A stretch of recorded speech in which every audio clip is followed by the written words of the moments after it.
when the script for Footy Legends came through my door, I went, yes, this is the film that I want to make, and I want to work with Kwa. I guess the film's about so many different things, you know. It's about a brother and a sister who are really struggling, you know, after their mother's death. They're struggling to hold it together and to move on with their lives. Why do you play footy for anyway?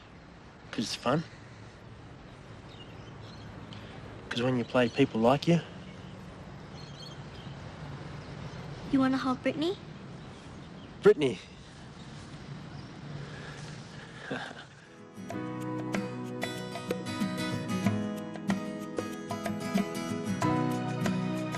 With our film, we wanted as much as possible to have a cast that was just real. We weren't trying to get an actor who's had 10 years of experience and muck him up and trying to make him look like, you know, someone who's grown up in the West and has struggled. You know, we wanted to cast for people who would look and feel as if they were from this world. If I ever smoke again... If I ever smoke again... My dad, Wolf. My dad, Wolf.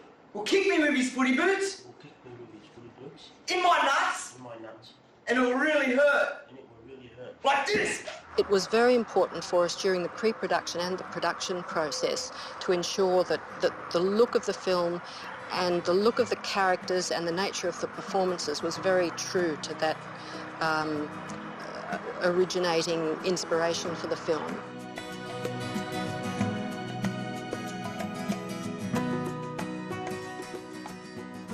We needed a 10-year-old Vietnamese girl. And again, we went through all the casting books, and there's about 2 or 3, and they weren't right. And so we went to the Vietnamese papers and media, and it just had an open casting, you know. We saw over 30 Vietnamese young girls, and I still remember on the Sunday, I think it was, one girl walked in, and it was Lisa Saggers, and as soon as she walked in, she had a certain quality about her, you know, a certain vulnerability, but also an X factor, which as soon as we got her on camera, we knew straight away that she was going to be the one. You know, he didn't fight in a war. He just made it up.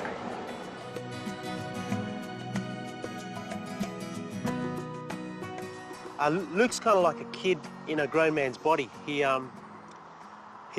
His mother died a few years ago, and he was kind of thrust into the position of having to look after his sister and becoming a guardian when he wasn't quite ready to do that. And I'm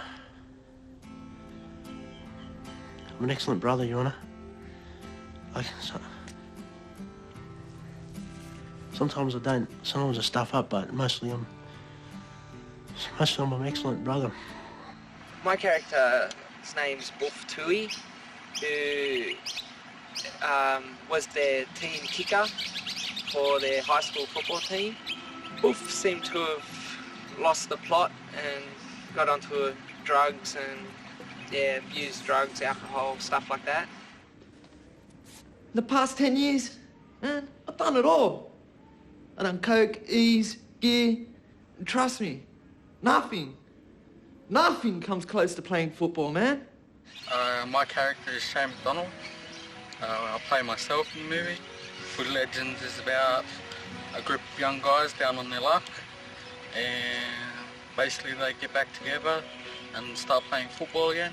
The character I play in Footy Legends, his name is Walid, and he's a bit of a messed up individual. He's quite vain, thinks he's good looking, and he's not. Terry's a mummy's boy. He's a sheep, so when he gets the call up from Luke to come and reform the team, he doesn't know how to say no. Meanwhile, he just whinges and whines and complains. I play the character of Donald Fuimano. He has a very big presence, like in the movie, but is the least spoken of the group.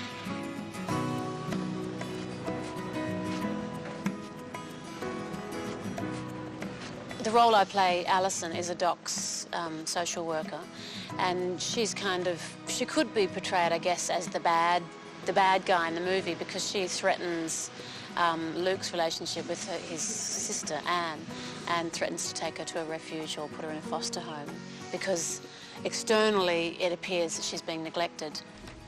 Luke Vu, you're Anne's guardian? What did you do this time? My name's Alison Berry. I'm with the Department of Community Services. You know, with our film, as much as possible, we wanted everyone to play for real. I think it's very hard to fake rugby league action and make that look real. And we said, you know what, guys, you know, we either go 100% or not at all. We had 7 weeks of boot camp, of training before we started filming. Oh, mate, go, son. No, sir. Get off him. And we really, you know, tackled each other hard and got really match fit, so that during the filming, we'd really just, we'd tackle each other for real, you know. We're all pretty unfit when we first started, and yeah, so the training helped a lot. I couldn't catch a ball to save myself. I actually caught better in the dark when the sun went down than I did when the sun was up, and I think everyone was starting to get a little bit worried that I was going to be responsible for quite a lot of film being shot and not being used because I just couldn't catch anything. I lost 15 kilos for the role myself, and then during the shoot, lost another 3. Wow. And there's a scene where I wanted Luke to look ripped. Okay, so I trained for that scene for ages and ages, and then I said, mate, put it at the beginning of the shoot, beginning of the 7-week shoot, so that after I can relax and just eat a bit. But he goes and schedules it 3 days from the end. So all through the shoot, I'm like, there's all this beautiful catering food, you know, dessert and everything, and I can't eat any of it, you know, I got to watch my weight. Yeah. And so I actually did that, lost an extra 2 or 3 kilos and did the scene, and I'm very happy with it. But tonight, I'm eating.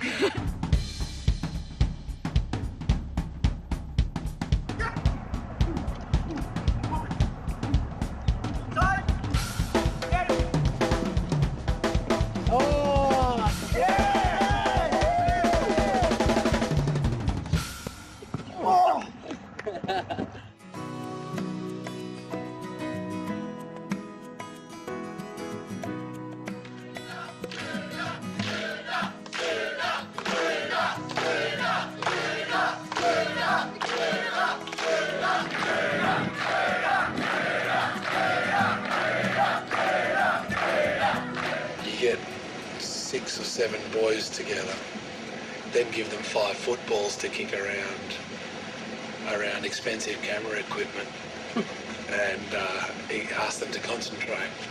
It's sort of flirting with fire there.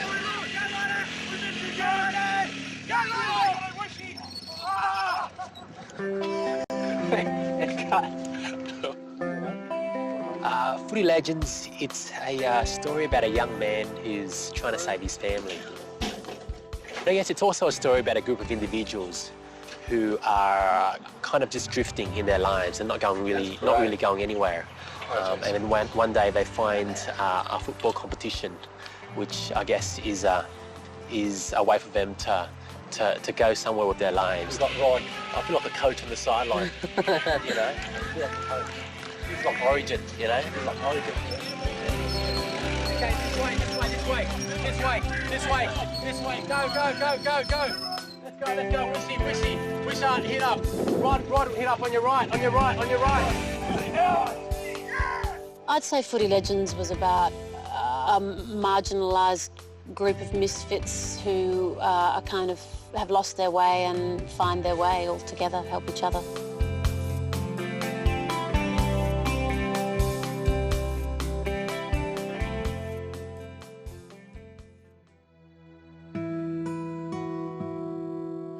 For a low-budget film, we've managed to shoot. As well as deciding to shoot on 35, which was a big boost for the film. We had an enormous cast. We had a main cast of probably about, I guess about 15 principals in one way or another, and then a very large cast of speaking parts, about 50 I think in total. And then beyond that, we had a very, very large roster of extras. We also worked on a lot of locations. I mean, normally when you're trying to work low budget, you go thinking small cast, small number of locations, short shoot. Well, we had 7 weeks and we had maybe 50 or 60 locations and this large cast, and we pulled it off. I don't know how now when I think about it.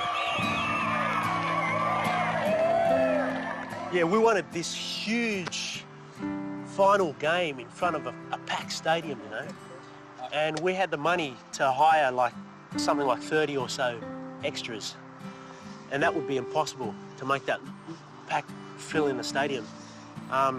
So we got the Penrith Panthers came on board, and we're very lucky. They held a fan day to help us get like 1,000 people through, and you know, that's how we filled up the stadium. They were real people, real fans. All we had to do was ask the Penrith Panthers fans not to wear only Penrith colours.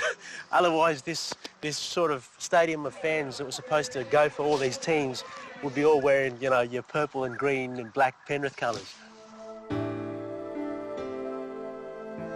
There's a scene in the movie where I come out of the river with a turtle, and Dad said that morning, as I'm driving to the river, on radio they said, and today is the coldest day of the year, and I thought, geez, I wonder if it's going to be cold in this river. And when we got there, I put my foot in and it was freezing. And the idea was to get some cameras in the water and film me from the angle of inside the water and all this kind of stuff.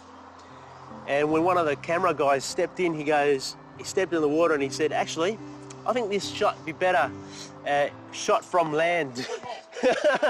So the cameraman's on the land filming you, aren't in the water. And you know, it was ridiculously cold. And Hua, the director, my brother, said, one take, you know, we've got one take, everybody, because it's going to be so cold, we've got one take, let's get it right. And so I jumped in and I did the scene. And Hua said, cut, let's get on out of there before he dies. And I said, Hua, I've got one more take, I can go one more. He goes, all right, Aunt, let's do it. Everyone, let's get ready, one more, quick, now, action. And then I go down and I come up, and it was just it was too cold, right? So I came up and it was a terrible take. And I said, oh, that's it, too cold. Hua goes, Aunt, can you give me one more? And I thought, come on, man. All right, let's do it, one more. The turtle, at the times when we wanted it to pop its head out, it wouldn't. And when we didn't want it to pop its head out, it would. So you know, we struggled with casting the turtle. You know, it was Brittany in the film, a big role too. And you know, I don't know if I'll work with Brittany again, actually.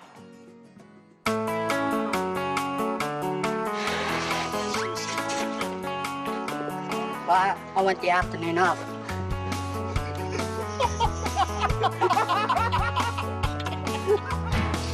Hey, no, mate, no, that's too much. You looking at me? Surprised, and at the same time disappointed.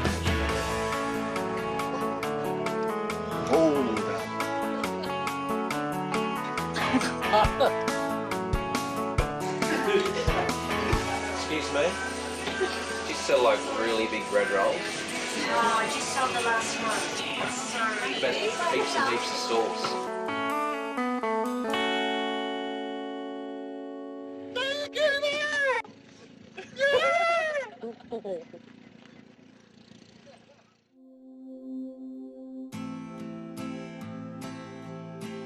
One of the best things that really made Footy Legends work was the fact that we got a lot of family and friends in the making of process. I wrote the script with my brother and my wife. My brother directed it. I'm co-producing it. My wife acted in it. My son acted in it. My mum acted in it. My little sister was the photographer. And beyond the family, there was also an extended family of wonderful people who we'd worked with before on other films.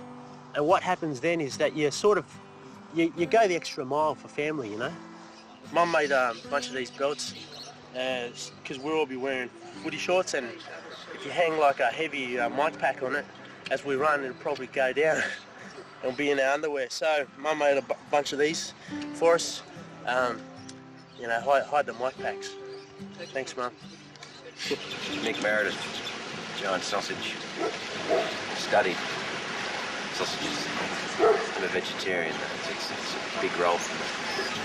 Oh, yes! Look at this! Look at this!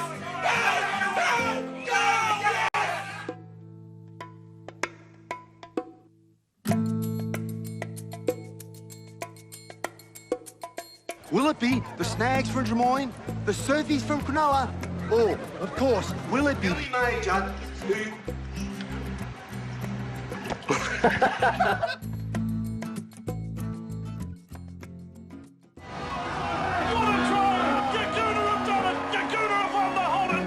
Bossy, I am lost for words. That's what they call it, the greatest game of all, mate. The greatest? Oh, life is great, Bossy. Life is great. Give us a kiss. If the audience leaves the film and they've had a bit of a laugh, if they care a little bit for these 7 losers, then I guess, you know, we've achieved what we set out to do. I think the world that Footy Legends inhabits is really alien to a lot of Australian films. You know, it's not a particularly well-covered area, so I think there's a lot to offer there. Just the landscapes and the way Qua's captured it. Things like, I love the shot of the sand shoes hanging off the electrical poles, and those details are just fabulous. And that's a whole area that hasn't been explored very extensively at all. Yeah, it relates to my life. Really, the football could be film for me in a way, where I was pretty much down on my luck before meeting up with Clara and making the Finnish people, and then yeah, that having the little success that it did for what we did, yeah, really got me going the right way. Sort of like Wolf's character with winning the football. You know, was me with the Finnish people. If the audience can take away one thing from this film, then I reckon it's the idea that if you don't lose faith in yourself, if you always believe in yourself, then anything is possible.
Thank you very much, everybody.